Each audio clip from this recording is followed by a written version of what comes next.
All right, so after the last lecture, these next three are going to be really short. So let's go ahead and get started with it.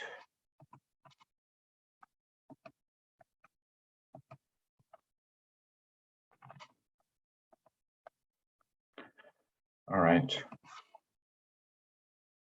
So I just want to remind us of this bit from the Declaration of Independence written by Thomas Jefferson.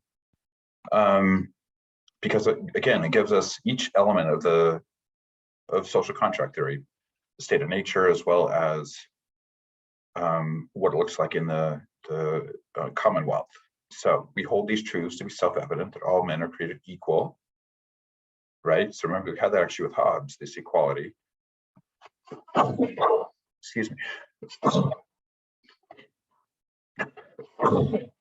Excuse me, that they are endowed by the Creator with certain unalienable rights, right? So remember, for Hobbes, the unalienable right is the right to life.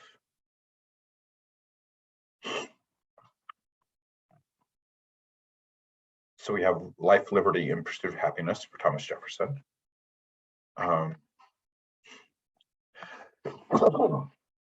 Deriving their just powers from the consent of the governed. So again, even with Hobbes, we get that, right? We enter into a commonwealth because we're trying to save our lives, right? To save peace. And so that's still a consent of the governed in that the commonwealth itself, the social contract is a voluntary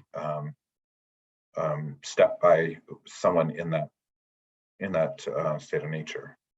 That whenever any form of this government becomes destructive of these ends, it is the right of the people to alter or to abolish it, and to institute new government, laying its foundation on such principles and organizing its powers in such form as to themselves seem most likely to affect their safety and happiness.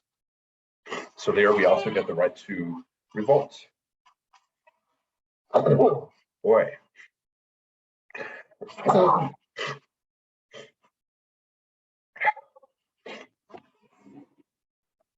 So for John Locke, so unlike Thomas Hobbes, we get a very different view of the state of nature for John Locke.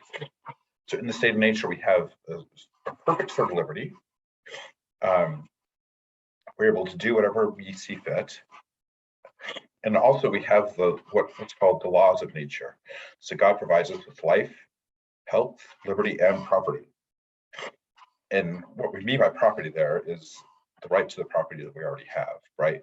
And for Locke, what that means is we've somehow put property to use. We've engaged in some form. And by putting it to use, it becomes our property. So, so we have a right to that property that we've put into use. So we have the right to life, health, liberty, and property. So those are God-given rights according to Locke. And so that means when we enter into the social contract, we're going to retain those things. Just like Hobbes, this is a pre-political and pre-moral stage. And so it's in entering into the social contract that we get our more robust version of what is moral or ethical.